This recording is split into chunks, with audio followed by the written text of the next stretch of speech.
नमस्कार, मैं शालिनी शाक्य और आप देख रहे हैं SPN 9 न्यूज। लोकसभा चुनाव 2024 के मतदान के चौथे चरण की प्रक्रिया लगभग संपन्न होने को है। जहां आपको बता दें, सुबह 7 बजे से मतदान प्रक्रिया शुरू हो चुकी थी और तमाम बीच में ऐसी खबरें आई कि लोगों ने मतदान से बहिष्कार कर दिया है। कहीं पोलिंग बूथ पर मार पिटाई हो रही है तो कहीं पुलिस कर्मी किसी न किसी को बार बार हिरासत में ले रहे हैं। लेकिन अगर उसी बीच बात करें उत्तर प्रदेश की, तो उत्तर प्रदेश में अपना दल का मेरावादी प्रमुख पल्लवी पटेल के बयान कुछ ऐसे नजर आ रहे हैं जिसको देखकर कहीं ना कहीं सभी लोग जो हैं वो भौचक्का होते दिखाई दे रहे हैं, क्योंकि पल्लवी पटेल साफ तौर पर अब समाजवादी पार्टी के खिलाफ जाकर बयान देती नजर आ रही हैं। वहीं PDM को लेकर नारा देती नजर आ रही हैं। आपको बता दें कि पल्लवी पटेल अब अपने प्रत्याशियों के लिए चुनाव प्रचार में जुटी हुई हैं और उनके लिए चुनाव प्रचार करती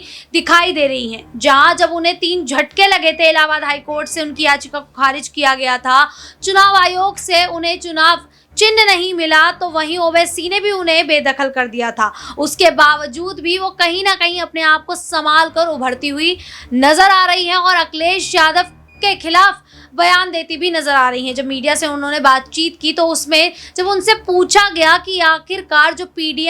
आपने PDM का गठबंधन किया है, जो मोर्चा बनाया है, ये किसके खिलाफ है, NDA के खिलाफ है या इंडिया गठबंधन के खिलाफ, तो उन्होंने ये जवाब दिया कि ये ना ही NDA के खिलाफ है ना ही इंडिया गठबंधन के खिलाफ, ये उन लोगों के खिलाफ है जो पिछड़ा, दलित और मुस्लिम के वोट से अपने आप को सत्ता में लेकर आते हैं लेकिन उनके लिए कोई कार्य नहीं करते हैं। इससे जुड़े आज तमाम सवाल हैं जिन पर आज चर्चा करेंगे। मेरे साथ मेरे सहयोगी दिनेश मौजूद हैं और इनसे बात करेंगे कि आखिरकार जिस तरीके से पल्लवी पटेल अब ऐसे बयान देती नजर आ रही हैं, जहां पहले वो समाजवादी पार्टी के साथ थी और अभी भी सिराथू से वो विधायक हैं समाजवादी पार्टी की ओर से, ऐसे में भी वो समाजवादी पार्टी के खिलाफ उतरती नजर आ रही हैं। अब क्या वो सिराथू से अपनी विधायकी जो सीट है उसको अभी खोती नजर आएंगी? क्या लगता है दिनेश, जिस प्रकार से पल्लवी पटेल ये बयान दे रही हैं, ऐसे में उनकी जो सिराथू सीट है क्या वो उनके हाथ से जा सकती है? देखिए, यहाँ पर अभी सिराथू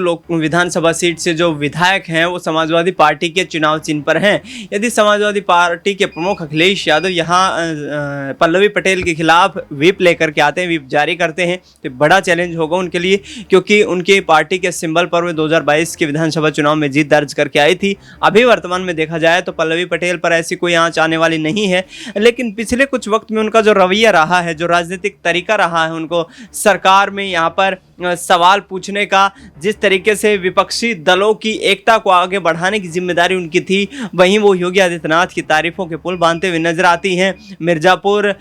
फूलपुर सीट के अलावा अन्य 3 सीटों की मांग करती नजर आती हैं। 5 सीटों पर अखिलेश यादव यहाँ पल्लवी पटेल को किसी भी सूरत में जो है लोकसभा चुनाव लड़ाने पर सहमत नहीं थे और देखना ये होगा कि आखिरकार पल्लवी पटेल इस पर कितना नुकसान कर पाती हैं। लेकिन अखिलेश यादव का जो पूर्णतः यहाँ पर एक इंटेंट था वो ये था कि 2 सीटें, फूलपुर की सीट और मिर्जापुर की सीट पल्लवी पटेल को दी जाए और सिंबल समाजवादी पार्टी का रहे, जिससे कि Patel vote bank, Kurmi vote bank, Maurya vote bank, ये तमाम जो व्यक्ति हैं, ये तमाम जो समुदाय हैं, इन तमाम समुदायों के वोट बैंक यहाँ पर समाजवादी पार्टी के खेमे में जाएं। लेकिन पल्लवी पटेल ने राज्यसभा के चुनाव के दौरान ही अखिलेश यादव से संपर्क तोड़ करके ये इशारा कर दिया था कि वह अब लोकसभा का चुनाव समाजवादी पार्टी के साथ नहीं लड़ना चाहती हैं, लिहाजा अधिक सीटों की मांग करती हुई नजर आई। पल्लवी पटेल खुद जानती थी कि अखिलेश यादव इतनी सीटें ऑफर करने वाले नहीं हैं, लेकिन फिर भी ऐसी उनकी मांग रही और अब कहीं ना कहीं उनको चुनौती देती हुई नजर आ रही हैं। 1.5 दर्जन से ज़्यादा यहाँ पर जो है अपने प्रत्याशियों को चुनावी मैदान में उतार चुकी हैं,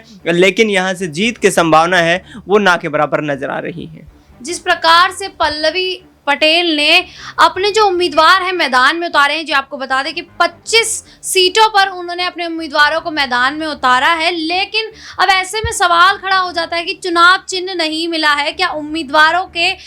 जो नामांकन है वो निरस्त होते नजर आएंगे? क्योंकि कई बार ऐसा हो चुका है कि उनके जो उम्मीदवार हैं उनके जो नामांकन है वो निरस्त कर दिए गए थे चुनाव चिन्ह ना होने के कारण। आपको बता दें कि समाजवादी पार्टी से अलग होकर उन्हें PDA की जगह PDM का गठबंधन बनाया था असदुद्दीन ओवैसी के साथ, लेकिन कहीं ना कहीं ओवैसी ने भी उन्हें झटका दे दिया और अपना चुनाव चिन्ह देने से साफ इनकार कर दिया। लेकिन जहां पल्लवी पटेल ने फूलपुर की सीट को लेकर कहीं ना कहीं समाजवादी पार्टी से अलग होने की कोशिश की थी, समाजवादी पार्टी से वो अलग हुई थी, तो आखिरकार वो खुद फूलपुर की सीट पर मैदान में क्यों नहीं उतरी, उन्होंने उम्मीदवार को मैदान में क्यों उतारा। दिनेश, जिस प्रकार से समाजवादी पार्टी से वो नाराज होती नजर आ रही थी कि उन्हें फूलपुर की सीट चाहिए, लेकिन कहीं ना कहीं वो सीट उन्हें नहीं मिल पा रही थी वहां से, तो ऐसे में उससे नाराज होकर उन्होंने पीडीएम का निर्माण कर लिया। अब वो आखिरकार खुद फूलपुर से फिर अब क्यों नहीं उतरी है? देखिए, यहाँ पर पीडीएम की बात की जाए तो असदुद्दीन ओवैसी के साथ गठबंधन करने के दौरान इस नारे का इजाद किया गया और कहीं ना कहीं अखिलेश यादव की रणनीति जो थी उसको खत्म करने की यहाँ पर कोशिश की गई। पीडीए का नारा देते हुए अखिलेश यादव लगातार यहाँ उत्तर प्रदेश में लोकसभा के चुनाव लड़ रहे हैं, देश भर में इस चीज़ का चुनाव प्रचार कर रहे हैं, लेकिन देखा जाए तो यहाँ पल्लवी पटेल का सियासी आधार कमजोर होता नजर आ रहा है। आपने सवाल किया कि खुद चुनाव क्यों नहीं लड़ रही है, तो मुझे ऐसा लगता है कि पल्लवी पटेल वर्तमान में उत्तर प्रदेश की राजनीति में अपने आप को स्थापित करना चाहती हैं। वर्तमान में देखा जाए तो उत्तर प्रदेश विधानसभा की वह सदस्य हैं और चुनाव लड़कर के कहीं ना कहीं उनको विधायक पद से इस्तीफा देना पड़ सकता था। ऐसे में कहीं ना कहीं कोशिशें ये जारी हैं पल्लवी पटेल की तरफ से कि उत्तर प्रदेश में आगामी वक्त में यदि वे राजनीतिक जमीन को मजबूत कर लेती हैं तो इससे पार्टी का जो दबदबा है, जो वर्चस्व है, वो बढ़ेगा और इससे आने वाले वक्त में एक निर्णायक किंग मेकर की भूमिका में भी पल्लवी पटेल दिखाई दे सकती है। क्योंकि पूर्वांचल की राजनीति को देखा जाए, वहाँ समाजवादी पार्टी इतनी मजबूत नहीं है और इसलिए चाहे ओम प्रकाश राजभर की बात करें, चाहे पल्लवी पटेल की बात करें, इन तमाम राजनेताओं के साथ अखिलेश यादव इसीलिए गठबंधन करते हैं ताकि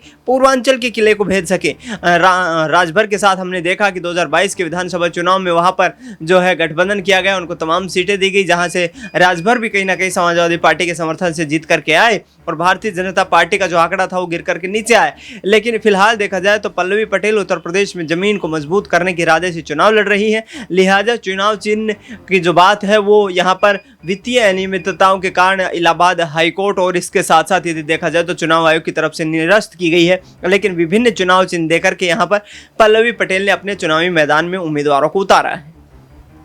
जिस प्रकार से पल्लवी पटेल ने उम्मीदवारों को मैदान में उतारा है और अभी तक उन्होंने कहीं ना कहीं अपनी बहन अनुप्रिया पटेल की भी मुश्किलें बढ़ा दी हैं, क्योंकि उन्होंने एक ऐसे उम्मीदवार को मैदान में उतारा है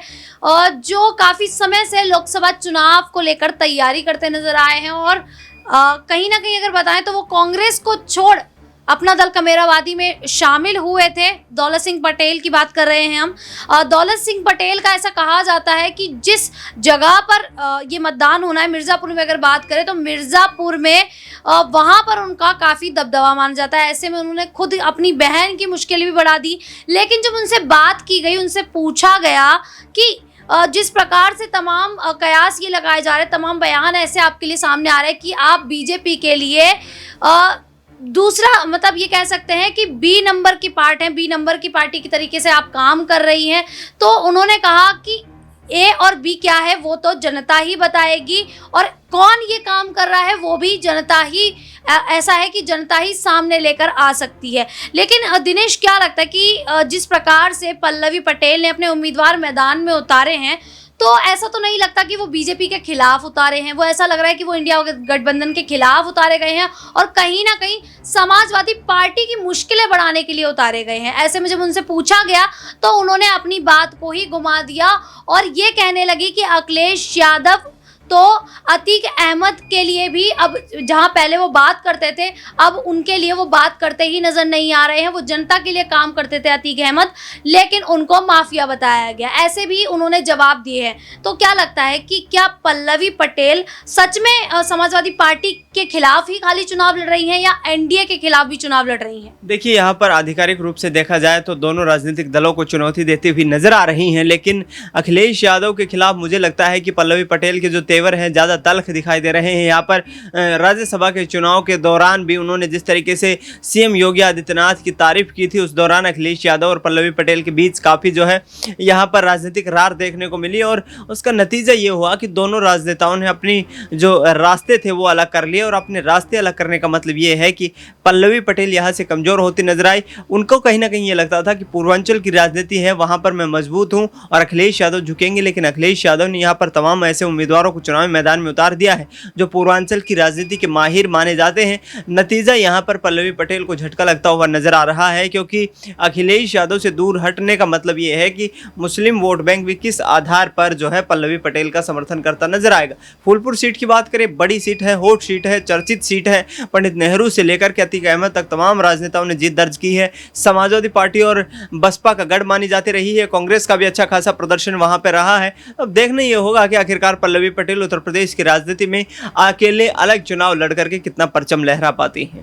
पल्लवी पटेल ने लगातार यही सोचा कि आखिरकार अगर वो अकेले मैदान में उतरकर चुनाव लड़ेंगी तो कहीं ना कहीं वो अपनी पार्टी, अपना जो दल है, अपना दल कमेरावादी, उसको कहीं ना कहीं ऊंचाइयों पर ले जाएंगी। लेकिन अभी फिलहाल में जो उनके हालात लग रहे हैं, ऐसे में कहा जा सकता है कि कहीं ना कहीं उनकी मुश्किलें बढ़ सकती है, क्योंकि समाजवादी पार्टी से अलग होकर जिस प्रकार से स्वामी